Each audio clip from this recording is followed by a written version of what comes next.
Okay, let's start looking on a vignetting tool, and we will preload some image to look, but right now I want to go and explore how does this filter work. This is considered one of the simplest filters, so it's easy way to start it exploring. I'm using the professional versions, which allowed me to use it filter editor. If you have a basic version, other things, you probably won't see this button right there, but you can still use all of these filters when you download it and access all settings inside. However, if you have it pro versions, you can go inside and see how it works, modify it, edit, and just use it as you need it. So we'll go open Filter Forge, and its pop-up menu says, do you want to edit or create new? I want to edit this filter. So we can go inside and look how this filter works. How I said, this is one simpler filter. So we have it all of this. We have it controls, and you can see right here, this is the same controls that allowed us to use those sliders or checkbox, and we'll look in a second on them. The important things that's what we're going to use is built-in components. And in Filter Forge, you can access components that allowed by clicking on Component tab, and you can see right here we have it all list of all components. You can also search them or go just per specific group.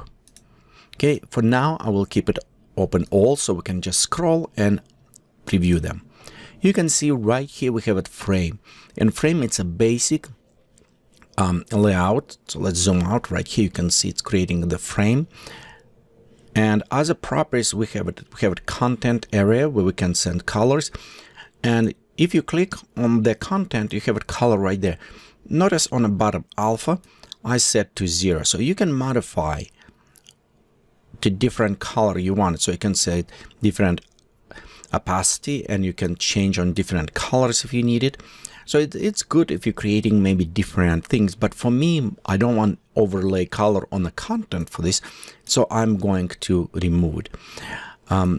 It's maybe a good idea if you want to add some tint color, you can also add this combination to the color and create additional overlay of the tint over your image.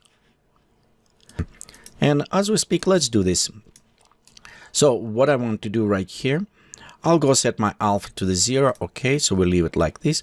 But you notice we have right our area. So right here, content, it's where I want to connect it. So we can connect several things. We can connect to the colors to this, or we can set the opacity. So let's go set as a color, just example. Okay, and right here we can go to our parent transform. It will be on the bottom. We have color connections. So you always can insert, we go put it content color, or content color, it's what it does. But for me, when I work, I want to have it a little bit more explanatory so you understand what it does. Or in that case, we have it, let's put it image tint. So on this, I know what it will do on that case, and I'm going to select to the content. Notice it is already adjusted. So right here we have it also access, but one problem is we don't have it alpha available to us, so we cannot actually modify it. So in some cases it's not necessarily will work for us. If we want to do the content right here upload, we need to create another blender. So let's go back, disable this, and we'll leave it as default. So we're going to our content is alpha transparency, our internal frame. So you can see it's right there, same, it's transparent. Okay, outer frame, which outside, same set, transparent. So I control it, and you can see right here, margin. So our margins, it's control right outside, and currently it's a black color. We'll look in a second how we can modify. And also we have our width. So the one width, you can see we have it to 100%, which is cover all the way. And as we going adjusting, we can minimize. The one value that you set right now, that will apply as default value when people open controls. So many times pre-default value, I want to leave it so it's look nice basic setup. So I don't like to leave at a 0. I want to leave something that people open, look and says, okay, it's kind of work for me. So next we have also our corners.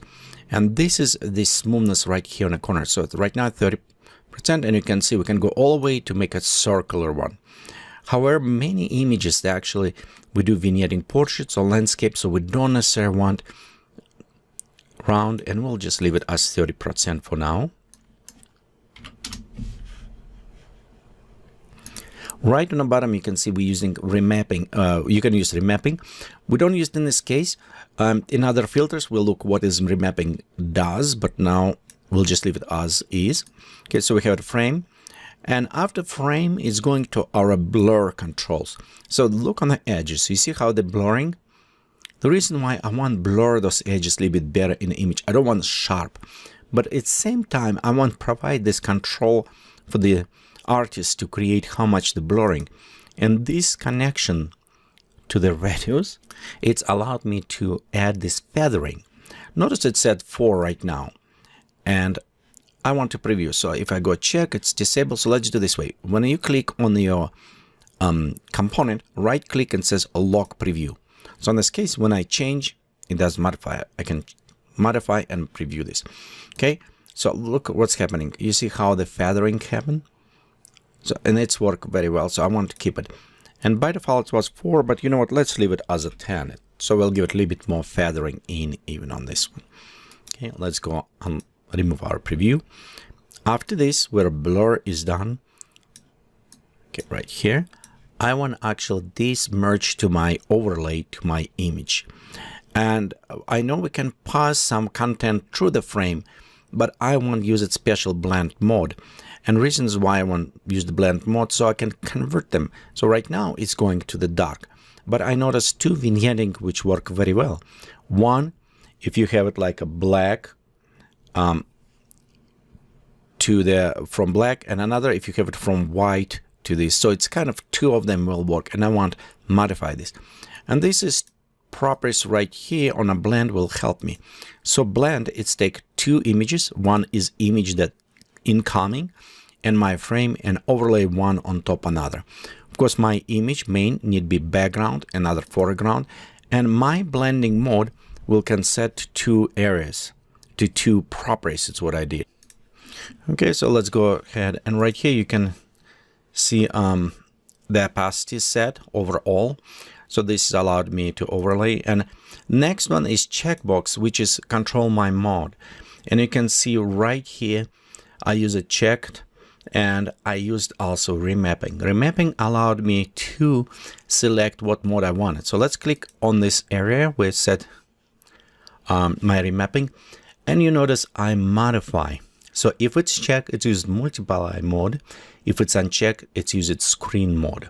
So if we disconnect this for a second and we look on the mode, you can see right here we have all these different type of the modes we can use it. But from me creating work with Photoshop, when I work with shadow or dark, I use multiply, and I using the screen mode when I want to put it brighter or light things. So and again, when we're connecting to our mode, okay, right now it's still my controller remember what mapping I was using. So you can see right here, it select those ones. Of course, you can modify if you need it. You can use maybe soft light, hard light, whatever you prefer. But for this reason, I'm just using those 2. And of course, it's just connecting back to our source, to result. So it's all up to here. I'll say it's not very much to elements to do. Okay, let's go to, I'm going to cancel on this right now. So I don't want to save it. But you notice as we work right here, we have our controls. So we have our color, vignetting color, and it's set by default white. Of course, we can send to the black, sorry, we can set to the white, but with multiplied, how it's work, it won't overlay very good. So let's go ahead and preload it one of the. Okay, so we open one of them, and you can see right here vignetting applied. Again, this is basic, it's not necessarily what I wanted. Maybe one increase width, and notice these connections that we have before, it's allowed me to adjust. And in this case, I want to add feathering more, and you can see how it's darkened area before. Again, if I want to create, because it's a fog and a black maybe not necessarily work, maybe I want to work more with a white color. So we'll go change our vignetting to the white. And again, if you notice, it does affect, but not as much because it is in the multiply mode. We need click, uncheck, and go to the screen mode.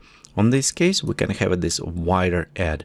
And for example, for this image, I think white vignetting work a little bit better. Again, it's bring attention to our subject on the middle and add us to focus just on her face instead kind of pushing viewers to the specific areas.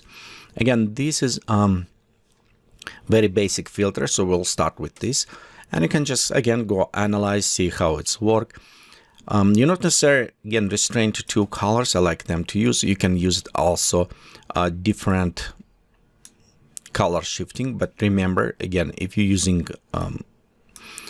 darker, they may work different on vignetting mode. So you have it multiply, and you have it screen, one lighter, one darker. And you can always play with them, change the opacities and everything. The one nice things, and again, I'm noticed, like for example, I misspell, and it's thanks to my Russian language.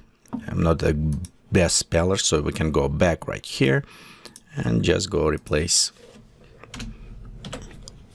with the properly spelling on opacity. Also, other things, notice that order of the controller. You can always go to the filter, order of controls, and you can adjust right here the order of the controls that displayed. For example, color, width, corner, feather, opacity, mode. Okay, so let's go back. Oops, actually, I want to save this one. And you can see right here, color, width, corner, feather, opacity, and mode. So they both allowed the inside. I maybe change some spelling on vignette mode. The reason is why, because it's not very descriptive. It'd probably be better if we name it on this mode. Okay, right here, we will have it multiply mode, and you check is enable multiply mode, otherwise it's screen mode. So multiply dash screen mode. So we can have like this example. Again, we'll speak about more of the descriptive, so people can look. Again, right now I see how it's long and it's kind of dots. We can extend, maybe it's not work. So again, I need to work a little bit more with the text, because I do like when it's descriptive and you can see all in one. So need to come up with a little bit better name. But overall, here's the how the vignetting was set up. Again, this is one of the simplest filters. We'll look a little bit more complex later. But go ahead, try, download it, play with this, and modify if you have a professional version.